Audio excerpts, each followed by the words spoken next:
মায়া জগৎ দিব্যশক্তি বাই কালাচাঁদ ঠাকুর এই ইউটিউব চ্যানেলে আপনাদেরকে সাদর আমন্ত্রণ। সবাইকে নিমন্ত্রণ শিক্ষার জন্য। ওজা, কবিরাজ, হাকিম, গুণী, বৈদ্য, আয়ুর্বেদিক ডক্টর, জড়িবুটি যারা চিকিৎসা করেন, তারা যদি শিখতে চান, পূর্ণ শিক্ষা লাভ করতে চান, তাহলে আমার কাছে শিখতে পারবেন। আমার সব প্র্যাকটিক্যাল জিনিস, পরীক্ষা করা সব পরীক্ষিত। তো আজ একটা জিনিস নিয়ে এসেছি, সেটা হচ্ছে ডায়াবেটিস, সুগার। আজ ঘরে ঘরে সুগার। এক সুগারে হলে পরেই সব রকমের রোগে এসে ধরে। ফার্মা কোম্পানির ভালো কামাই এই সুগার বিরাম দিয়ে, কারণ এক সুগার হলে পরে তার শরীরে অনেক রকমের বিকৃতি আসে। সে 4-5 হাজার রুপিয়া, 2-3 হাজার সে খাবেই ওষুধ, কেন সে এক রোগে ভুগবে না, সে আরও রোগে ভুগবে। ফার্মা কোম্পানিওয়ালা এটাকে দীর্ঘকালের জন্য ঠিক করতে পারলেও সে বানাবে না, কারণ এটা বানালে পরে তো তার লাভ হবে না। সে রোগকে কন্ট্রোল করে চলে শুধু, আর কিছু না। তবে তোমাকে খেতেই হবে। কারোর পর সে ওষুধ ঠিক করে কাজও করে না, তাও সুগার বেড়েই যায় ওষুধ খাওয়ার পরেও। তো যাই হোক, এই সুগার রোগ বড় খারাপ জিনিস। ডায়াবেটিক একটা পিসাবে সুগার, পিসাবে চিনি আসে, আর একটা ব্লাড সুগার আছে, ওটা আরও খারাপ দুটোই। ব্লাড সুগারের রক্তে চিনির মাত্রা বেড়ে যায়। তো যাই হোক, আমি 2-3টে রুগী আমি দেখেছি এই সুগার রোগের, প্র্যাকটিস করেছি, তারা ভালো হয়েছে। তাদের তো দেখা দেয় নাই। ঠিক করে যদি ওষুধ খাওয়া যায় 6 মাস বছর ধরে, তাহলে পরে এই সুগারের বিরাম থেকে নিস্তার পাওয়া যাবে। বা 2-4 মাস খালি পরে, 2-3 মাস খালি পরেই কন্ট্রোলে চলে আসবে। আর ধীরে ধীরে ওষুধ খাবে, অল্প অল্প খাতে থাকবে, এ রোগটা আর হবে না, এটাই আশা করি আমি। তো আমার এক উস্তাদের সুগার ছিল, তাকে আমি চিকিৎসা করেছি। সে আগে ওষুধ খেত, PG1, PG2, PG3, এসব ওষুধ সব ছুটে গিয়েছে। আমি জিজ্ঞেস করতাম, আপনি কীরকম কী হয় সেই উস্তাদকে। উনি বলতে, আমার হাত পাও মানে ব্যথা করে, কামড়ায়। সুগার বাড়লে পরে আমি টের পাই যে আমার সুগার বেড়েছে। বারবার পেশাব, রাত্রে উঠতে হয়, ঘন ঘন পেশাব আসে, এই সমস্যা, শরীর দুর্বলতা লাগে। তো আমি ওনার সব রকম কিছু জিনিস জেনে নিলাম, যে এরকম ওনার শরীরের এইসব, উনি ধাতু বিকৃতি রোগ হয়ে গেছে। তো ধাতু যেরকম আমাদের ধাতু রোগকে কী করে ঠিক করি, ধাতু বিকৃতি হয়ে গেলে শরীরকে কমজোর করে দিচ্ছে, যার কারণে সুগার হয়েছে। তাহলে সুগার কী বিরাম যে মানুষকে ধরবে ছাড়বে না, এরকম কি হয়? যে কোনো বিরাম আসুক, তাকে সারানোই যায়। তার কিছু হিসাব কিতাব আছে, সে ততখানি নলেজ হওয়া দরকার, সে রুগীটাও ভালো হওয়া দরকার, যে উনি ভালো মতন খাবে ওষুধগুলো, সে নিয়মকানুন করে খাবে, নিজে হিসাব মতন চলবে, তারা ভালো হবে। আর যারা মদ মাতাল, যারা উটপাটাং খাদ্য খায়, নেশা ভাঙ করে, তাদেরকে কি ভালো করা যাবে? এটা আমার সন্দেহ। তারা ভালো হয়তো নাও হতে পারে, তবে ভালো মানুষ যারা কম বয়সের, তারা সবাই ভালো হবে, এটা আমার অভিজ্ঞতা হিসাবে বলি। তো সুগার হলে পরে মানুষের সেক্স পাওয়ার কমে যায়। মানে ধাতু দুর্বলতা হয়েছে, সেক্স পাওয়ার কমবে, শরীরটা ভালো লাগবে না, কিছু দুর্বলতা আসবে, হাত পায়ে জোর কম পাবে, মাথা ঘোরাতে পারে, খিদা বেশি হতে পারে, খিদা কম হতে পারে। এটা বিশেষ জানার দরকার যে উনি ব্লাড সুগার না ডায়াবেটিক সুগার, পিসাবে সুগার, প্রসাব করে, ফেনা হয়, পিসাবে পিঁপড়া লাগে। সে ডায়াবেটিক সুগার যদি হয় তাহলে ওই পিঁপড়া লাগবে, বারবার পিসাব যাবে, এরকম বিচার আছে। কমজোরি, আচানক সুগার বেড়ে গেলে পরে কমজোরি, সুগার কমে গেলে পরেও কমজোরি। মানে আমাদের সন্তুলন ঠিক রাখতে হবে। সুগার তা আমাদের শরীরটা কেমন কী হয়ে যায় যে এই জিনিসটাকে সন্তুলন রাখতে পারে না, মানে তারা যে দুটো এক সাইডে উপর নিচে করে, এটা বোঝা যায়। যেরকম আমাদের যে হাই প্রেশার, লো প্রেশার, সেরকম সুগারও হাই লো আছে। সুগার কমে গেলে পরে আবার চিনি জল খেতে হয়, যেরকম প্রেশার লো হয়ে গেলে পরে লবণের জল খেতে হয়, সেরকম সুগারেরও। তো যাই হোক, মানুষের এই রোগটা দ্রুত গতিতে আক্রমণ করেছে।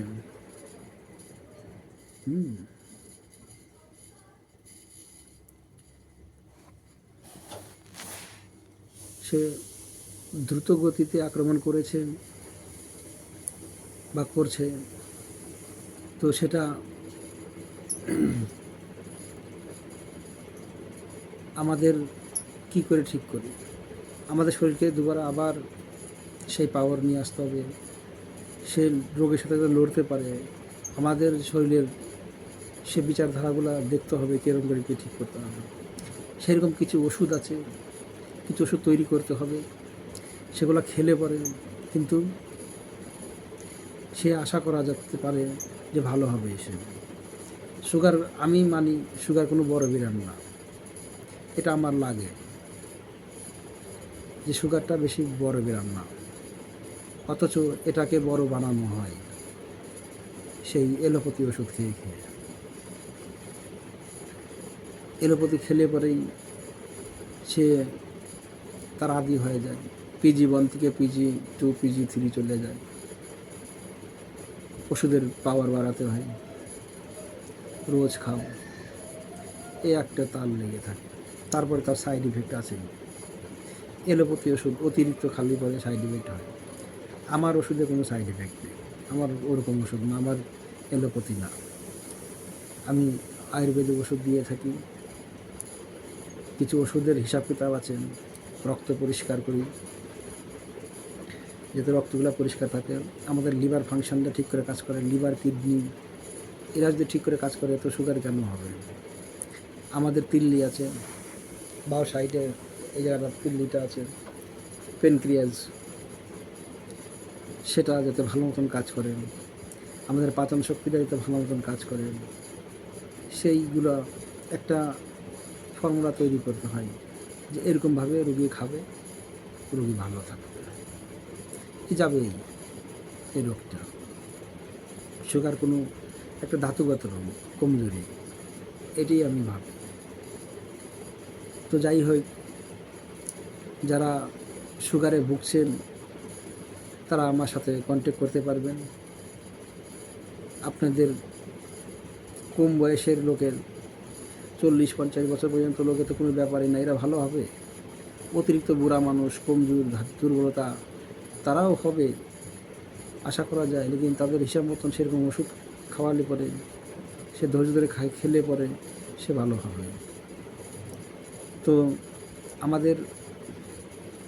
আমার এই ভিডিওটা যদি ভালো লাগে আপনাকে, সুগারের অনেক রকমের হিসাব কিতাব আছে, আমি অনেক রকমের জানি। গাছন্ত ওষুধ বেটে খেলে পরেও আশা করি সুগার থাকবে না। সে মানে একটা প্র্যাকটিসের ব্যাপার আছে। 50-100 জনা না ভালো করলে পরে সেটা বলা যেতে পারে না যে কার কীরকম কীভাবে কাজ করবে। ব্লাড সুগারে কীরকম কাজ করছে, ডায়াবেটিক সুগারে কীরকম কাজ করছে সেটা জানার আছে। তো যাই হোক, আমাদের যখন এই বিরামটা ধরে সে সিধা আগে এলোপ্যাথিতে দৌড় দেয়। সে তো এলোপ্যাথি না খেয়ে কিছু বাড়িতেই অভ্যেস করে বা কিছু তিতা আদি নিমের পাতা হয়, করেলা টরেলা এগুলো খায়, মাঝে মাঝেই ব্যবহার হতে। ওই তিতা আবার এক নাগারে খেতে নাই, যে কোনো ওষুধ এক নাগারে ওরকম খেতে নেই। তিতা বেশি খেলে পরে কিডনিতেও ডিফেক্ট করে।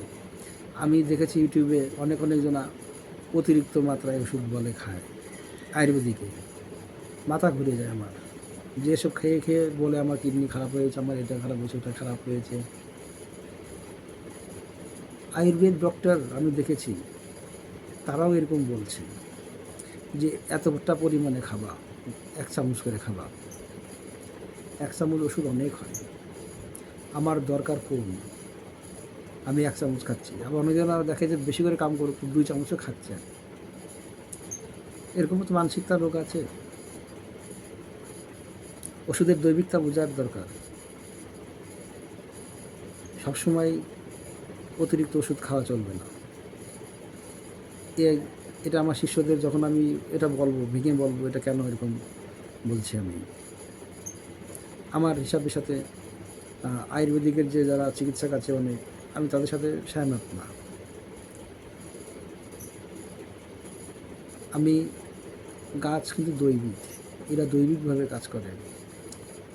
অল্প খেলে পরেও কাজ করবে, অল্প পরিমাণেও সে আমাদের কাজ করবে। একটু কিছু প্র্যাকটিসের বিষয় আছে যে তুমি খাওয়াবো কীরকম, চিকিৎসাটা দিবা কীরকম করে, কখন কোন রকমভাবে দিবা, কোন রুগী কীরকম দেখতে, কার ওজন কতখানি, তার দুর্বলতা কতখানি, সে সবল কতখানি, সে শক্তিমান না অশক্তিমান, এরকম বিষয়ে অনেক কিছু জানার আছে।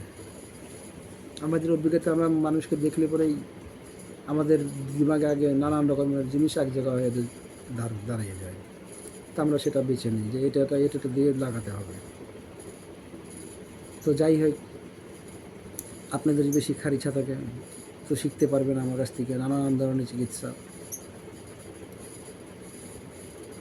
তো আর যারা ট্রিটমেন্ট নিতে চান তারাও আমার সাথে যোগাযোগ করবেন, কন্ট্যাক্ট করবেন, আমি ট্রিটমেন্ট দিয়ে থাকি।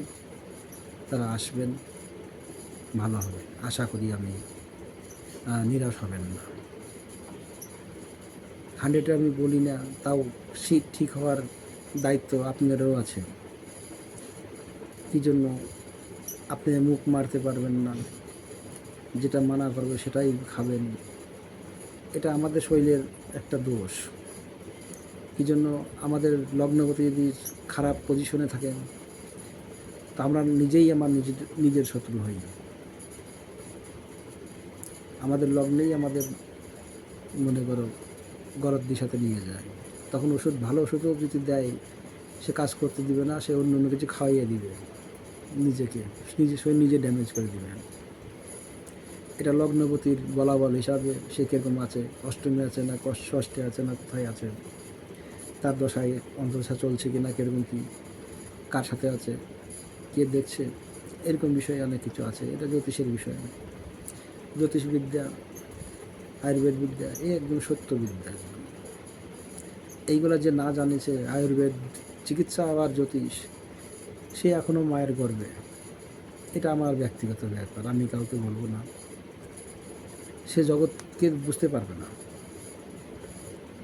আমাদের সুখ দুঃখ, রোগ ব্যাধি, আমাদের কি, আমরা কীভাবে জন্ম নেই, কীভাবে যাই এই দুনিয়ার থেকে, আমাদের কিছু কর্ম আছে কি না, ভগবানটা কী, দৈবিক শক্তিগুলা কী, এটা অনেক বিষয় বোঝার আছে।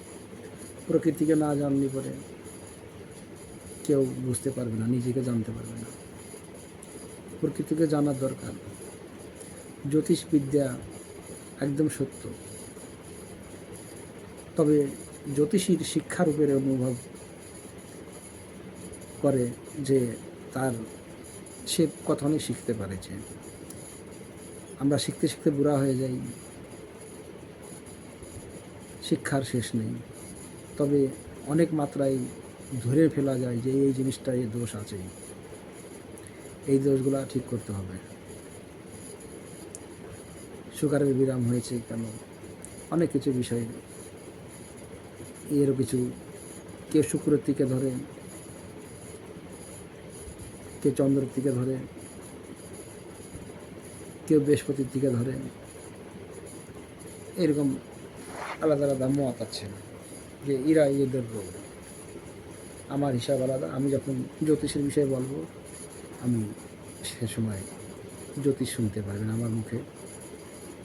আমি যেটুকু শিখেছি প্র্যাকটিক্যাল, যা দেখে এসেছি, যেটা আমি জানি সেটাও ভালোই, সেটা অভিজ্ঞতার বিষয় আছে। তো আশা করি ভিডিওটা ভালো লেগেছে আপনাদের। যদি ভিডিওটা ভালো লাগে তো সাবস্ক্রাইব করবেন, লাইক করবেন, শেয়ার করবেন, তাকে যাতে অন্য লোকও এই জানতে পারে, দেখতে পারে, বুঝতে পারে তারা। তো রাখি বাবা কালাচাঁদের নাম করে। জয় বাবা কালাচাঁদ ঠাকুর।